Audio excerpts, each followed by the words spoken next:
everyone, Trav here with Chaotic Strategies. Right now in the Yu-Gi-Oh meta, it is just blowing up. We have 60 card Dragon Links coming out, just dominating tournaments. And then just the other day, Simo posted a video going over a new ABC FTK deck that just popped up as well. He went over all the details of that deck as well, and it kind of coincided a lot with the 60 card Dragon Link FTK that's just annihilating everybody right now. I'm absolutely loving watching this meta just kind of come to its own in this new format. A lot of innovative decks coming out. These FTK decks, I know there's a lot of negativity around these FTKs, but in my opinion, it's forcing people to get even more creative and innovative with their own decks to stop these decks from just annihilating everybody. They're not that hard to get around. You know, I think the Dragon Link FTK that just took the last tournament over last weekend, nobody was expecting it. Nobody was really prepared to face off against a deck like that. Everybody's worried about Adamantipator, everybody's worried about Eldritch, and nobody was really looking at a deck like this just coming up out of the woodwork, out of the blue. So today, I'm going to go over our top 5 cards to stop these FTKs from happening. That way you can kind of prepare for these decks, side deck these cards in. Now I know there's so many cards out there that can shut down FTKs, no problem. But me and my team, we got together and picked the 5 best cards that we think you could utilize in your side deck. It wasn't an easy task. There's a lot of them out there, and I know a lot of people probably are not going to agree with this list, which I don't blame you at all. But these are just cards that we ourselves like to utilize, and they are also budget friendly to stop these FTKs from happening. If you guys are new to the channel, please be sure to hit that subscribe button and that notification bell so that way you guys are always notified when I post new videos weekly. And without any further delay, let's go ahead and get into the top 5 cards that you can side in to stop FTKs. All cards mentioned in this video can be found at tcgplayer.com. Click the link below to find out more. Alright, coming in at our number 5 slot, we have Artifact Lancia.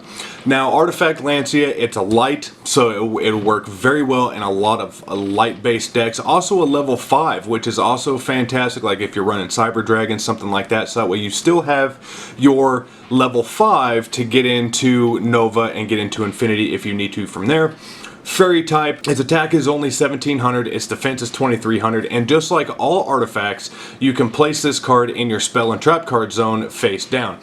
So with its effect, you can set it from your hand, like I said, into a spell and trap card zone, and then during your opponent's turn, if it's set in a spell and trap card zone and it's destroyed and sent to your graveyard, you can special summon it, which is pretty well standard with all of the artifacts. And then during your opponent's turn, quick effect, you can tribute this card from your hand or face up on the field, and then neither player can banish cards for the rest of that turn, which helps a lot because I know a lot of these FTKs, when they start setting up and rolling up, some of them require them to banish cards and then pull them back out of banishment. This is a way to stop that from happening. And number 4 on our list is Vanity's Ruler. Again, probably a lot of people are not going to agree with me on this card, but that's okay. The reason why Vanity Ruler is in here is it cannot be special summoned, and then your opponent cannot special summon monsters as long as it's face up on the field. It's got mildly high attack, 2500 attack, 1600 defense. Okay, this card is also a level 8. Which is fantastic. Again, level 8, you can run that in a Blue Eyes deck, no problem. You can start popping off from there.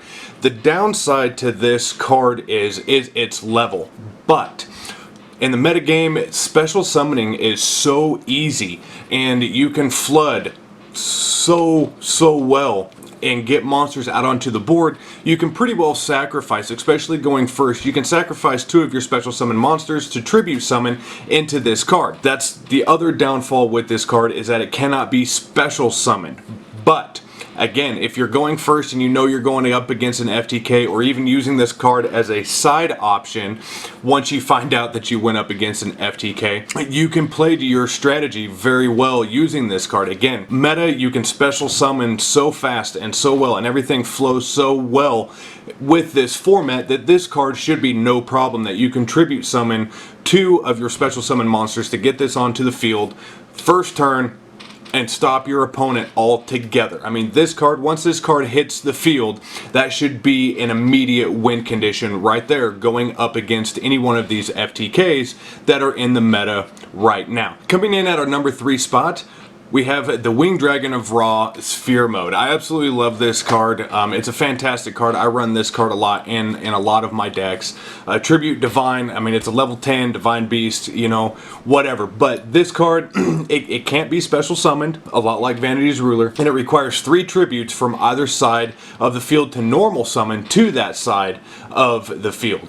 It cannot be normal set, which isn't that big of a deal. And then you shift control to this card's owner during the end phase of the next turn. It cannot attack. Your opponent cannot target this card for attacks by card effects, or for attacks or card effects, and you cannot tribute this card. And then if you decide to run a god deck, you can special summon 1 the Winged Dragon of Ra from your hand or deck, ignoring its summoning conditions, and if you do, its attack and defense become 4,000. I don't even care about the last part of that.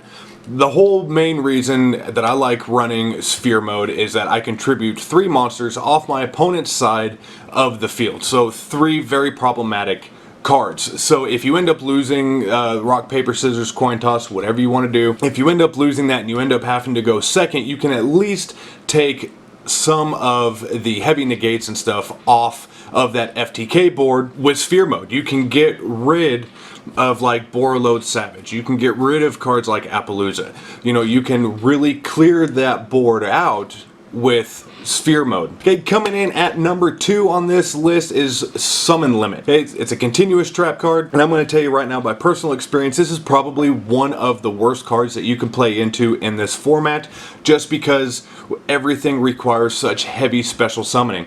So this card, text reads, neither player can summon more than 2 times per turn.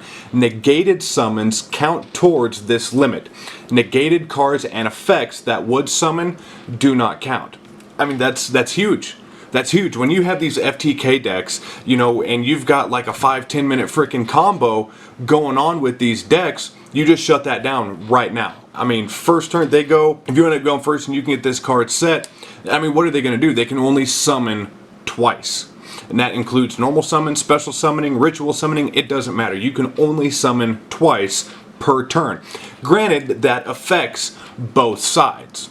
But if you end up going first and you can get your board pretty well set up and then have this card set in the back row, that like Vanity's Ruler, that's going to be an instant win condition, and you just completely shut down that FTK deck that you were worried about. And that's what makes this card, you know, pretty high up on our list in the number 2 spot. It is just a brutal card to play into. Okay, and last but not least, coming into our number 1 spot to face off against an FTK is going to be Ghost Sister and Spooky Dogwood. This is a fantastic card, especially going, I mean, not just an FTK, just any field spamming deck out there. I mean, if these guys are running like a Turbo Synchro deck, just anything like that where they can start spamming cards onto the field, this is going to be your best friend in my opinion. You know, you can't always stop these type of decks with an Ash Blossom or like with a Ghost Ogre or anything like that. You can't, because they'll just keep going. They have so many different moves that they can do. It may slow them down for half a second, but they'll just keep picking right back up and going. So Ghost Sister and Spooky Dogwood is during either turn except the end phase. Quick effect, you can discard this card, apply this effect this turn. You can only use this effect of Ghost Sister and Spooky Dogwood once per turn. Each time your opponent special summons an effect monster during the main or battle phase, you gain life points equal to that monster's attack. If you do not gain life points by this effect, your life points are halved during the end phase. If they're going to sit there and they're going to start spamming these combos and just keep special summoning monsters out onto the field, this is going to be your best friend, because during that entire turn, even if they're going first, you're just racking up the life points. So that way, if they go, this is the best card that I think you could use or utilize if you have to end up going second, because they can't attack on their first turn. Now you're sitting there going into your turn with just a massive amount of life points. So even if you did brick, something like that, you have a very nice buffer where you can stall out a few turns just by how much life points that you have built up from their turn. And that's why I think Ghost Sister and Spooky Dogwood makes the top of this list going in for this meta. Okay, and then we also have two bonus cards that we thought we ought to kind of throw in here towards the end of this video, and that's going to be Artifact Scythe and Artifact Sanctum.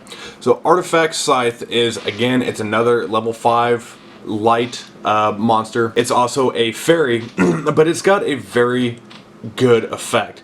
Okay, so just like your typical artifacts, you can set it into a spell or trap card zone from your hand. During your opponent's turn, when it's destroyed in the spell or trap card zone while it's set, it gets sent to the graveyard, then you can special summon it. If this card is special summoned during your opponent's turn, your opponent cannot special summon monsters from the extra deck for the rest of this turn. It doesn't really help you too much if you end up going second. This is definitely a first turn card, but this mixed in with Artifact Sanctum, which is the trap card for artifacts, and it allows you to special summon an artifact from your deck onto the board. Now Scythe's effect gets to activate from there. So going first, I mean, even if you only run one Artifact Scythe and 3 Artifact Sanctums, if you can find the room in your main deck to run that type of a setup, you can essentially completely stop your opponent that turn from going into their FTK setup, which allows you some breathing room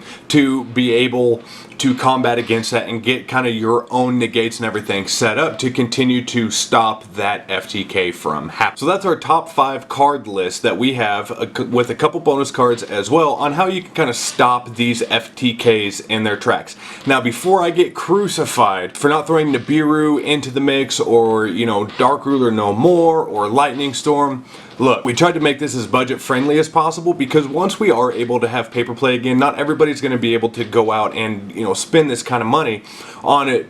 Nibiru, on, you know, Dark Ruler No More, on Lightning Storm, and plus, you know, they have their downfalls. You know, Nibiru, yeah, you're great for stopping a lot of those special summonings, but if you misplay Nibiru and you don't go after links and you go after some of their other cards, granted, yes, you wipe their board, but you also gave them a massive beat stick token with Nibiru on your side of the field, and if you can't combat that token and get it off the field by the time it comes to be your turn, you know, that's a huge downfall coming in on your turn, because now you have to fight off that big token, and if you can't, they go into their turn, then they contribute it off and continue their link. And also, if you guys have watched the deck profile of the guy that won this weekend's tournament at the Pro Play Origins Tour, I mean, he has, I believe he said that he's got a 50% success rate even after being hit with Nibiru. That is insane. I mean, having a 50% success rate after being hit with Nibiru is unbelievable. So, you know, there's a lot of times that Nibiru, in my mind, is just not as good as a card as I think a lot of people think it is, but that's just my personal opinion. I don't like running it. I still prefer like Sphere Mode or Lava Golem, some of those cheaper cards, over Nibiru. Yes, Dark Ruler No More is a fantastic card. It can't necessarily be stopped, kind of like Super Poly, but again, money. You know, right now with the online tournaments, it's not that big of a deal. I mean, you guys can run whatever you want in your side deck to be able to stop these decks. That's all well and good. But once we start having paper play tournaments come back into full force, not everybody is going to be able to afford these cards. So our list is more budget friendly to accommodate those players, so that way they don't get just completely annihilated when they go and play either local tournaments or at a YCS tournament. So with that, I hope you guys enjoyed this video. If you did, be sure to break that like button, leave me a comment, let me know what you guys think, let me know if there's anything that we can do better with our videos. I hope you guys are being safe out there. Be sure to wash your hands, and we'll see you in the next video.